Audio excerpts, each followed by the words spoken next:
नमस्कार, मी रमा. स्वागत आहे तुमचं रमा रेसिपीमध्ये. आजच्या व्हिडिओमध्ये आपण कढी गोळे करणार आहोत. त्याचबरोबर वेगवेगळ्या पद्धतीने कसे करणार ते सुद्धा सांगणार आहे, त्यामुळे व्हिडिओ तुम्ही शेवटपर्यंत पहा. इथे मी चण्याची डाळ घेतलेली आहे 1 वाटी. तुम्ही चण्याची डाळ अर्धी वाटी आणि अर्धी वाटी तुरीची डाळ सुद्धा घेऊ शकता, किंवा तुम्ही यामध्ये मुगाची डाळ सुद्धा घालू शकता. यामध्ये काही वेळा आपण मेथी, पालक किंवा ओल्या तुरीच्या ज्या शेंगा आहेत त्याच्यापासून सुद्धा आपण कढी गोळे बनवू शकतो. वेगवेगळ्या प्रकारे केले की खूप छान टेस्ट येते. चण्याची डाळ आपण स्वच्छ धुवून घ्यायची आहे आणि 4 ते 5 तास भिजत ठेवायची आहे, किंवा रात्रभर भिजत ठेवलं तरी चालेल. तर मी 5 तास डाळ भिजत ठेवली होती. त्यानंतर ती स्वच्छ अशी धुवून घेतले आणि त्यातलं पाणी पूर्ण काढून टाकलेलं आहे. एक मिक्सरचं भांडं घ्यायचं आहे आणि चण्याची डाळ मी यामध्ये टाकत आहे. तर तुम्ही अर्धा अर्धा करून सुद्धा करू शकता. यामध्ये चवीनुसार हिरवी मिरची टाकलेली आहे, 3-4 लसणाच्या पाकळ्या टाकायच्या आहेत. त्याचबरोबर अद्रकीचा एक छोटा तुकडा टाकायचा आहे. कोथिंबीर धुवून आणि थोडीशी अशी तोडून मी टाकत आहे, म्हणजे वाटल्याच्या नंतर ती छान असं मिक्स होईल. त्यानंतर यामध्ये आपल्याला जिरे घालायचे आहेत. तर थोडेसे जिरे घातलेले आहेत, पाव चमच पेक्षा थोडंसं कमी टाकलेलं आहे. पाव चमच हळद घालत आहे. आता पाणी न घालता आपल्याला छान असं बारीक करून घ्यायचं आहे. एकदम बारीक पेस्ट नाही करायची, जर असं जाडसर पाहिजे, खूप जाडही नको आणि एकदम बारीकही नको असं पाहिजे.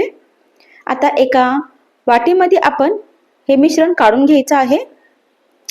यामध्ये जर चण्याची डाळ एखादी अख्खी असेल तरीही चालेल. आता सर्वात अगोदर आपण पुन्हा एक मिक्सरचं भांडं घेतलं आहे आणि त्यामध्ये आपण हिरवी मिरची टाकलेली आहे, लसूण टाकलेलं आहे आणि मी दही टाकत आहे. ताकाबरोबर सुद्धा आपण कढी बनवत असतो, तशी बनवली तरी चालेल, पण आज मी दहीचा वापर करणार आहे. थोडीशी कोथिंबीर धुवून आपण त्याच्यात टाकलेली आहे. बेसन पीठ टाकलेलं आहे 1 चमचा. आता आपण हे छान असं मिक्सरमधून बारीक करून घ्यायचं आहे.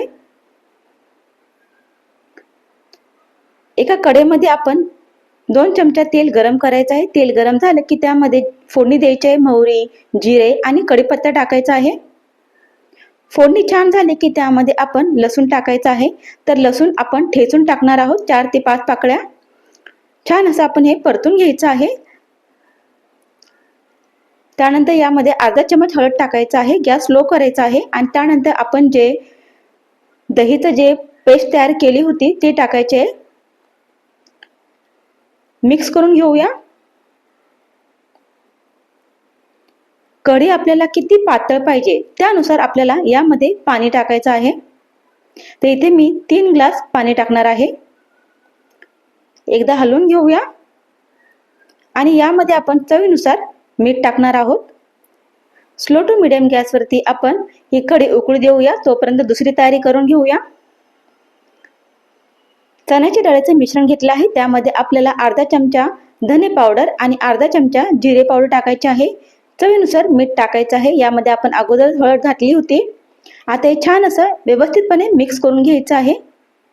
सर्व छान असं मिक्स करून झालं की त्याचे आपल्याला गोळे बनवायचे आहेत. तर तुम्ही गोळे न बनवता डायरेक्ट जेव्हा कढीला उकळी येईल त्यावेळी एक एक थोडंसं गोल करून टाकू शकता. पण इथे मी तुम्हाला गोळे करून दाखवत आहे. यामध्ये मी अर्धा चमचा तेल टाकलं होतं, पण तो व्हिडिओमध्ये आला नाही. तर अर्धा चमचा तेल टाकून हे मिक्स करायचं आहे आणि त्यानंतर आपल्याला गोळे बनवायचे आहेत. आपण हे जे गोळे आहेत ते उकडू सुद्धा शकतो, किंवा डायरेक्टच कढीला एक छान उकळी आली की त्यानंतर त्याच्यामध्ये टाकू शकतो. कढी छान अशी आपली झालेली आहे आणि आपण हे जे गोळे तयार केलेले आहेत ते गोळे यामध्ये टाकायचे आहे. जर तुम्ही गॅस स्लो केला तर हे गोळे जे आहेत ते तुटतील. त्याच्यामुळे जरा मीडियम गॅस ठेवायचा आहे आणि सर्व गोळे त्यामध्ये टाकायचे आहेत. त्यानंतर एकदा आपण हे 2 मिनिटं असंच ठेवायचं आहे आणि त्यानंतर थोडंसं अलगद हे हलवून घ्यायचं आहे. 10 मिनिटं आपण मीडियम गॅसवरती हे शिजून घेणार आहोत. जर अगोदरच आपण गोळे उकडून घेतले असते तर जास्त वेळ आपल्याला त्याला कढीमध्ये टाकायची गरज नव्हती.